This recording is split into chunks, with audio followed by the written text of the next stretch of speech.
saya nanggap ya. Yang pertama, kalau cuma itu doang kan, bahkan saya melarang warga Sawaluhur untuk menolak pengurugannya. Jangan itu yang dipersoalkan, tapi ngebul dan licinya itu sudah saya terangin semua. Yang kedua, yang kedua, pertanyaan saya karena sampai hukum, berusaha menghalangi investor melanggar hukum.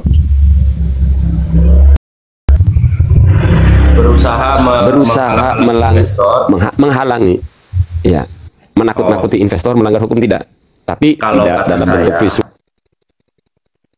atau kalau dalam kayak gitu iya Kang, itu namanya menghalang-halangi. Tapi kalau misalkan Kang Mahesa. Waalaikumsalam. Siapa? Ini anak buahnya Budi Rustandita kamunya? Bukan, justru saya mau diskusi sama Kakang. Soalnya kan Kang Mahesa ini viral sekarang se-Banten.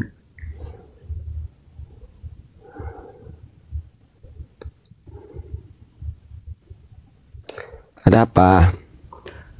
Itu nanya sawah luhur itu kan sudah dijawab. Jadi pengen diskusi terkait soal investasi di Kota Serang, khususnya Provinsi Banten secara umumnya. Nah, kalau ngomong investasi itu sama pemerintah, jangan sama TikToker. Mana ngerti TikToker? Bukan kan Kang Mahesa yang enggak, andanya siapa? Menyuarakan apa? Terkait masalah PIK 2 itu tuh. Nah, saya tidak teriak. Saya bukan aktivis investor, baik menolak ataupun mendukung. Saya kan aktivis lingkungan, kemanusiaan. Kalau misalkan soal teknis itu di lapangan bermasalah, harusnya kita beresin itu orang-orang yang harusnya apa? Yang dapat mandat di lapangan. Iya kan, caranya diberesinnya dengan teriak. Kita kan bukan pejabat. Tapi Anda ngomongin teknis apa? Kita ini rakyat, nggak punya teknis untuk membereskan. Mereka yang punya teknis itu pejabat dan aparat. Bukan, dari gerakan kemarin demo-demo itu udah diberesin belum itu sama pelaksana di lapangan? Demo di mana dulu ya? Yang demo di Sawaluhur itu Kang Mahesa. Ya nggak tahu kan, saya nggak ikut demo. Kan kemarin tuh ribut-ribut soal debu mobil di pinggir jalan. Udah tahu jalanan kecil, naruh mobil di pinggir jalan. Mereka ngeberesin nggak itu? Ya nggak tahu kan, saya bukan orang Sawaluhur. Bukan, maksudnya kan informasinya pasti mungkin Kang Mahesa dapat gitu. Nggak tahu. Jangan bicara teknis bagaimana menghentikan itu, karena kita bukan pejabat juga bukan aparat. Kita ini warga cuma teriak dan sudah dilakukan. Nah, kalau belum ditindaki oleh pejabat dan aparat, berarti pejabat dan aparatnya pelongo kabeh. Simple gitu. Iya. Kita memang kewenangannya cuma ngomong gitu loh. Ada persoalan investasi, kita tidak anti investasi. Negara demokrasi kita bebas. Jadi untuk masalah investasi, kita bukan orang yang anti investasi, bukan orang yang mendukung investasi. Gitu loh. Tapi kita cuma aktivis lingkungan, kemanusiaan. Jangan ada kezaliman. Kalau proyek itu berjalan harus benar sesuai peraturan. Sebatas itu saja. Nggak ada kita anti-anti. Saya kemarin tuh saya kejar itu. Saya pas begitu viral di Sawaluhur, saya kejar kan ke sana, saya nanya ke orang-orang yang ada di sana. Dia bilang, ini kamu di lapangan emang nggak bisa melihat teknisnya. Sebagai orang mungkin yang dapat mandat entah dari perusahaan atau dari investor, itu kan jalanan kecil, naruh mobil di pinggir jalan, sementara orang mau papasan aja susah. Gimana kalau kecelakaan gara-gara tumpukan tanah yang jatuh, terus kalau kena hujan jadi licin, kena panas jadi debu. Emang nggak bisa, saya bilang, ditaruh di dalam kan? Dibuat dulu dong harusnya set plan-nya di dalam, buat misalkan berapa ribu meter untuk parkir kendaraan, jadi semua kendaraan besar di dalam. Nah, iya, berarti kan kesalahan pertama dari pihak yang punya tender itu kan, yang punya tender ngisi tanah. Yang kedua, pihak yang bersalah adalah pejabat pemerintah yang mengabaikan itu. Sementara yang rapi-rapi mau digusur oleh si Wali Kota Budi. Di saat yang bersamaan Budi acuh terhadap hal-hal seperti itu. Jadi wis dabrus kalau pejabat kita ngomong peraturan.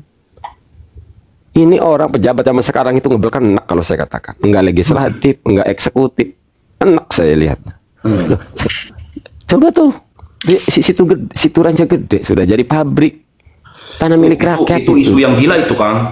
Jadi bukan isu, bukan ada isu.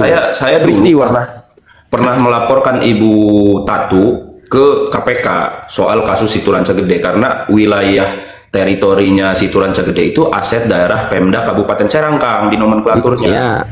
Nah, sementara pada waktu itu masih dijabat oleh Ibu Tatu. Nah, proses pembebasan lahan itu SPK-nya diduga itu pemenang SPK dari perusahaannya itu Ketua DPRD Provinsi Banten sekarang. Ketua DPRD Provinsi Umar. Ketua DPRD Kang Fahmi. Jadi kalau jadi patut diduga, maksudnya bukan membela orang ya, kan ini kan semua dugaan, asumsi, cuman kan gini. Ya patut diduga lah. Yang jelas semua pejabat. Ya. Sederhananya gini kalau kita sederhanakan, peristiwa lahan itu beralih kekuasaan itu patut diduga legislatif dan eksekutif patut diduga terlibat. Iya. Kalau tadi saya nyimak Kang Mahesa di room ini bicara soal Pak Budi mungkin tahu, saya rasa bukan ngebela Pak Budi Kang ya. Ya. Maksudnya kalau Pak Budi kan pernah jadi dewannya Dewan Kota. Sementara secara teritori Situ Rancagede itu bukan teritorinya Kota Serang, tapi asetnya aset Kabupaten Serang. Iya kan, saya cuma mengarahkan bentuk saya ini kan tidak menuduh, menginformasikan. Bukan maksudnya iya ini kan kita berdiskusi. Kakang kan tadi bahasanya jangan-jangan. Berarti kan kalau jangan-jangan ini kan sekedar kita sharing nih gitu. Gini aja, saudara, gini aja. Saya buat sederhana lah ya. Saat lahan itu beralih pindah kekuasaan, semua pejabat baik legislatif, eksekutif, ketika itu patut diduga karena namanya kejahatan tidak bisa sendirian. Iya, nah patut diduganya kan berarti pejabat yang punya kewenangan terhadap teritori itu. Yang namanya kejahatan mah orang luar juga bisa. Bukan kan kita bicaranya kejahatan. Saya bisa ngoceh. Saya orang Tenara bisa ngoceh terhadap peristiwa di Kesemen. Kejahatan gak ada yang sendirian, saudara. Yang punya kewenangan mengalihfungsikan Situ Rancagede yang harusnya di situ jadi embung, yang harusnya jadi tempat air, ya kan? Ini kan kewenangannya karena itu asetnya milik pemerintah daerah Kabupaten Serang, berarti kan patut diduga kewenangan itu ada di Bupati. Terus iya, jelas. Yang dugaannya juga, dugaan kuat bahkan yang udah banyak muncul di berita-beritanya dulu, pemenang SPK-nya itu yang dapat surat perintah pembebasan belanja lahannya dari perusahaan itu, Ketua DPRD sekarang ini, karena beliau juga orangnya Ibu Tatu kan, Ketua Golkar Kabupaten. Termasuk tindak kejahatan itu, sampean sudah melangkah ya lapor ke KPK ya? Iya. Jadi mohon maaf ya, sama Ibu Tatu. Saya intermezzo dulu, kalau sampai ada warga melaporkan ke KPK, KPK nggak bertindak, KPK itu sebenarnya dibantu warga, itu dibantu rakyat. Apa kita menari aja tadi KPK di gedung KPK? Yuk ke Jakarta yuk. Saya live aja. Situ Rancagede mah sampai sempat diintimidasi, sampai diblokir sama Ibu Tatu. Sekarang bareng rakyat, sampean sendirian kemarin main di media sosial, wes bareng sama saya. Tapi kedua juga ya, yang terlibat aja ya, yang terlibat itu ya patut diduga tadi, baik wilayahnya atau bukan wilayahnya juga. Biasanya sesama pejabat itu ya, kalau Mahesa kan rakyat teriak-teriak begini, iya, soalnya saya kok sempat waktu itu mau cari benang merah, ini hubungan kausalitas antara Pak Budi dengan Pak Fahmi apa? Secara politik mereka bertabrakan, Fahmi di Gerindra, dia di Golkar, kepentingannya hari ini beda secara wilayah kekuasaan. Oh, Fahmi itu Gerindra. Fahmi kan Golkar, Budi kan Gerindra. Oh, antara Golkar Fahmi Golkar ya. Beda faksi politik. Dalam konteks pilkada kemarin beda, dalam pilpres kemarin juga beda gitu kan. Tapi sederhananya begini, kalau peralihan lahan itu ternyata cacat hukum, maka semua pejabat yang termasuk wilayahnya juga berarti melakukan tindak pidana korupsi, dan semua pejabat yang menerima keuntungan dari tindak pidana tersebut berarti sama aja pelaku pidana. Itu maksudnya. Jadi saya begini Kang, maksudnya sependek saya belajar hukum itu, maka siapa pertama kali yang harus dikonfirmasi pertanggungjawabannya yang kita patut duga? Bupati. Cek dulu teritorinya. Oh iya, ternyata Situ Rancagede adalah aset Kabupaten Serang. Berarti aset itu bisa lepas, bisa berpindah fungsi kalau tanpa ada tanda tangan bupati, nggak mungkin. Itu siapa yang dipakai oleh bupati? Patut diduga ya yang tadi itu Ketua Golkar. Kenapa saya bilang begitu? Karena Ketua Golkar Kabupaten Serang itu kan orang kepercayaannya keluarga sana. Dalam penerawangan saya, karena saya ini mantan dukun Ustadz, dalam penerawangan saya kayaknya ini Fahmi ini bisa dipecat dari Golkar kayaknya ini. Karena Golkar ini saya nerawang ya, tapi nerawang artinya nerawang ini bisa iya bisa tidak, namanya juga ilmu dukun asal-asalan, ini memang asal-asalannya. Fahmi ini kayaknya akan dipecat dari Golkar karena Golkar juga tidak mau mempertaruhkan reputasi, mending amputasi daripada Golkar menaruhkan reputasi, mending amputasi. Bahkan Sorry, saya Pak pernah Fahmi. baca penelitian terkait masalah skandal dinasti Banten kan. Saya maksudnya senang lah baca-baca berita gitu, Tempo gitu, MD Universe kan banyak mereka mendokumentasikan bagaimana dinasti mencengkram Banten ini. Jadi di situ dikaitkan bahwa saudara FH ini adalah diduga menjadi ujung tombak dan antek-anteknya pencarian pundi-pundi dinasti itu. Jadi menurut sampean orang hukum. Saya mau nanya. Nah, kalau menurut sampean orang hukum, sesuai versi sampean aja dulu, itu cacat administrasi tidak peralihan lahan itu? Oh, itu bukan cacat lagi, Kang. Kerugiannya aja 1,1 T. Bayangin 1,1 T. Dijual begitu aja. Berarti kan pejabat baik legislatif dan eksekutif, ya, legislatif dan eksekutif, berarti kan pelongo itu. Ya, nah memang dalam undang-undang tindak pidana korupsi itu kan, undang-undang 1 tahun 99 tentang tindak pidana korupsi. Korupsi itu yang akan dikenakan itu sebenarnya 3 renteng kan. Pejabat utama yang bersengketa, terus kemudian ke bawahnya turunannya aliran dananya kemana, nanti TPPU-nya kemana, itu 1,1 triliun kan, gila itu.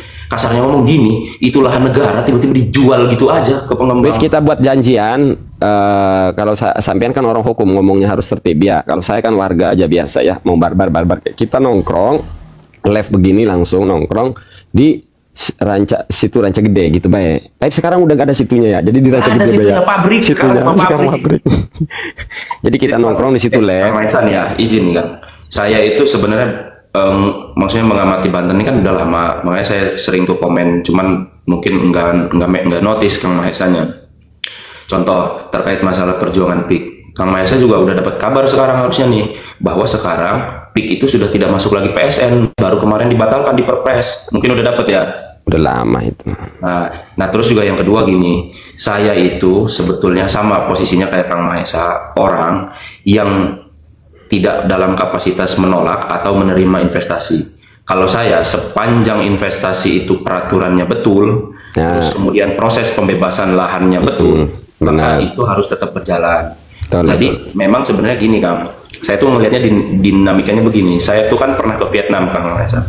Hari ini Vietnam berkembang pesat Kang Mahesa dunia industrinya. Sekarang investasi gede-gedean banyak di Vietnam sehingga menaikkan sumber pendapatan masyarakat per kapitanya jadi naik Kang.